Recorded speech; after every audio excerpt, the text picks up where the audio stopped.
hospital treating a rising tide of critically sick patients. The last few weeks has just been overwhelming, is how I would describe it. There's been more and more patients than we really know what to do with.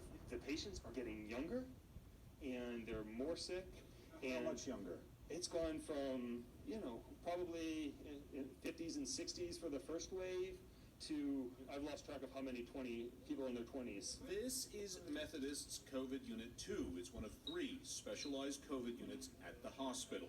Patient rooms sealed off, each one turned into negative pressure chambers, so staff only need to don PPE if they go into one of the bays. So you have 14 rooms.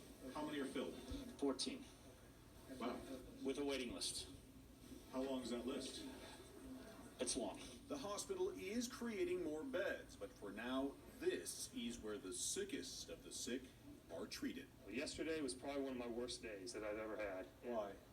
I got 10 calls, all of whom young people who otherwise would be excellent candidates to be able to put on ECMO. They're so sick that if they don't get put on, they don't get that support, they're probably going to die. I had 3 beds.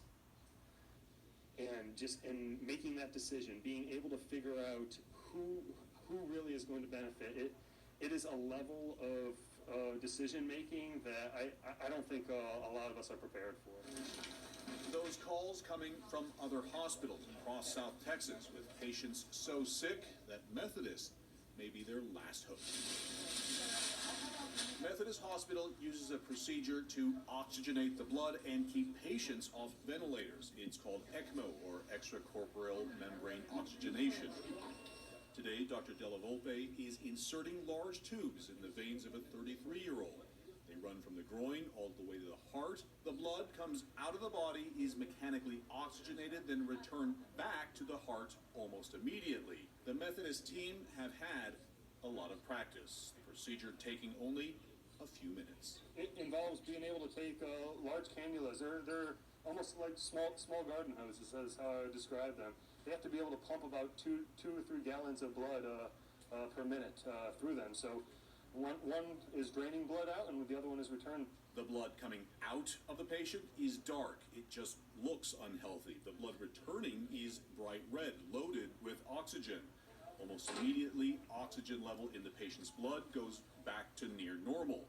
Their chance of survival now better than if they were on a ventilator. I think the ventilator really causes a lot of harm, and we're finding that it causes harm in general, but it certainly causes harm when we're talking about patients with COVID.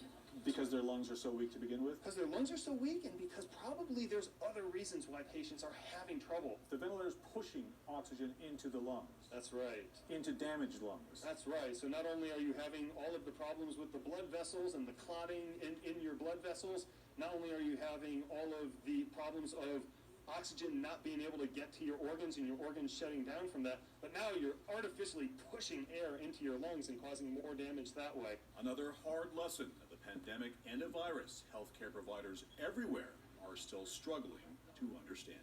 We don't quite understand why one person with lab values of X does well, while a person with lab values that appear to be better doesn't make it. And a mask is not a big ask to help save your life. The work